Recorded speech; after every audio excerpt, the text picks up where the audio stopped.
Hello guys, welcome back to my channel রুমাস kitchen. আজ আমি তোমাদের সাথে শেয়ার করতে চলে এলাম একটা চিকেন কারি রেসিপি।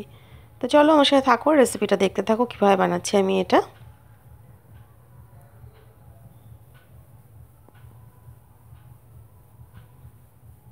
তো দেখো, চিকেন কারি বানানোর জন্য আমি নতুন আলু কিন্তু টুকরো করে কেটে ভালো করে ধুয়ে রেখেছি। আর নিয়েছি এখানে 1.5 কিলো চিকেন, ভালো করে ধুয়ে রেখেছি, জল ছড়িয়ে রেখেছি। আর এখানে দেখো মশলা করে নিয়েছি আমি আদা রসুন বাটা, জিরে ধনে বাটা, গরম মশলা বাটা, আর হয়েছে কাঁচা পাকা লঙ্কা বাটা। এরপর কড়াইতে সরষের তেল গরম বসিয়ে দিয়েছি। নুন মাখানো আলু টুকরোগুলোকে গোল্ডেন ব্রাউন করে ভেজে আমি তুলে রাখছি।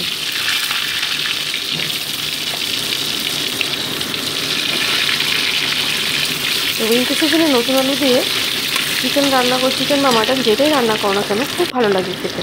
দেখো আলুগুলো কিন্তু ভাজা আমার হয়ে গেছে গল্প করতে করতে। এবার আমি এটাকে তুলে রাখছি। এবার তেলের ওপর দিয়ে দিচ্ছি আমি তেজপাতা, আর দিয়ে দিচ্ছি গোটা জিরে।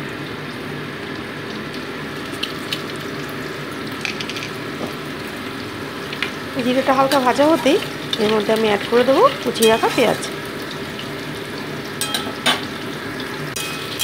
পেঁয়াজগুলোকে মোটামুটি আমি 2 মিনিট ভেজে নিচ্ছি। 2 মিনিট ভাজার পর দেখো এর মধ্যে আমি প্রথমে আদা রসুন বাটাটা দিয়ে দিচ্ছি। রসুনের একটা গন্ধ থাকে, সেটা যাতে না বেরোয় বেশি আর কি, সেজন্য আদা রসুন বাটাটাকে আগে আমি দিয়ে ভেজে নিচ্ছি।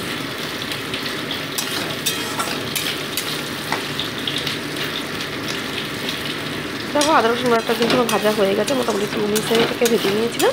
এবার জিরে ধনে বাটাটা অ্যাড করে দিচ্ছি। ইন্ডিভিজুয়ালি মশলাগুলো দিয়ে রান্না করলে কি হয়, ভেজে এই রান্নার টেস্টটা কিন্তু অন্যরকম হয়, একটু ফ্লেভারটা আর কি অন্যরকম আসে আর কি। তারপর জিরে ধনে বাটাটাও কিন্তু আমার প্রায় ভাজা হয়ে এসছে এর সাথে। এবার লঙ্কা বাটাটা অ্যাড করে দিচ্ছি আমি।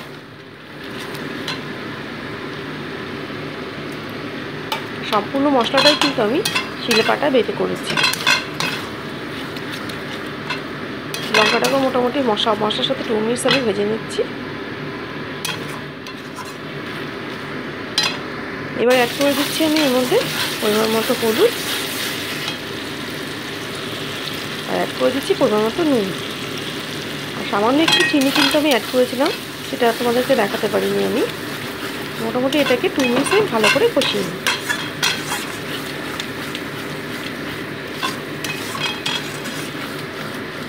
দেখো কষানো কিন্তু আমার হয়ে এসছে। এবার আমি ধুয়ে রাখা চিকেনের টুকরোগুলোকে এর মধ্যে অ্যাড করে দিচ্ছি।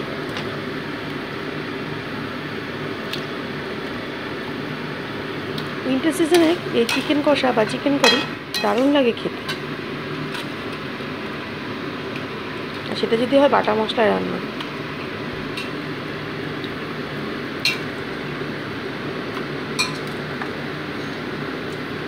দেখো সমস্ত চিকেনগুলো কিন্তু আমার দেওয়া হয়ে যাচ্ছে।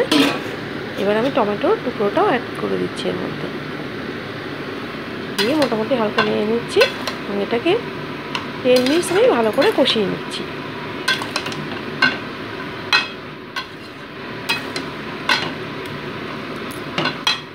দেখো 10 মিনিট কষানোর পরে চলে এলাম, কষানো কিন্তু প্রায় হয়ে এসছে আমার। এবার আমি ভেজে রাখা আলু টুকরোগুলোকে অ্যাড করে দিচ্ছি এর মধ্যে। মোটামুটি এটাকে আমি 2 মিনিট আরও কষিয়ে নিচ্ছি।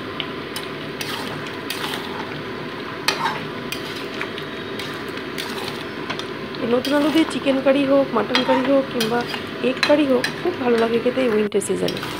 মোটামুটি দেখো কষানো কিন্তু আমার হয়ে গেছে। এবার আমি এর মধ্যে ফুটিয়ে রাখা গরম জল অ্যাড করে দিচ্ছি।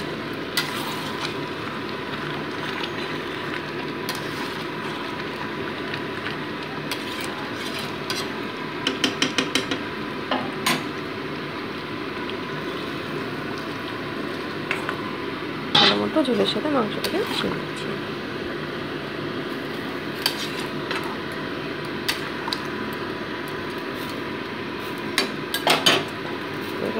এবার একটু লিড চাপা দিয়ে মোটামুটি এটাকে 5 মিনিটের জন্য ফুটতে দিচ্ছি আমি।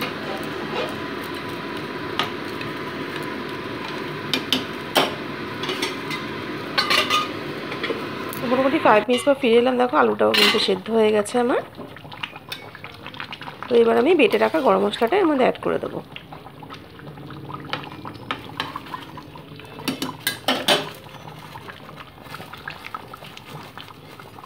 এরকম বাটা মশলায় চিকেন কারি কিন্তু খুব ভালো লাগে খেতে। গরম মশলাটাকেও ঝোলের মধ্যে ভালো করে মিশিয়ে নিলাম আমি। এবার মোটামুটি লিড চাপা দিয়ে এটাকে আরও 2 মিনিটসের জন্য ফুটিয়ে নিচ্ছি আমি। 2 মিনিটস পর ফিরে এলাম, দেখো রান্নাটা কিন্তু আমার হয়ে গেছে। এবার আমি গ্যাসটা অফ করে দেবো।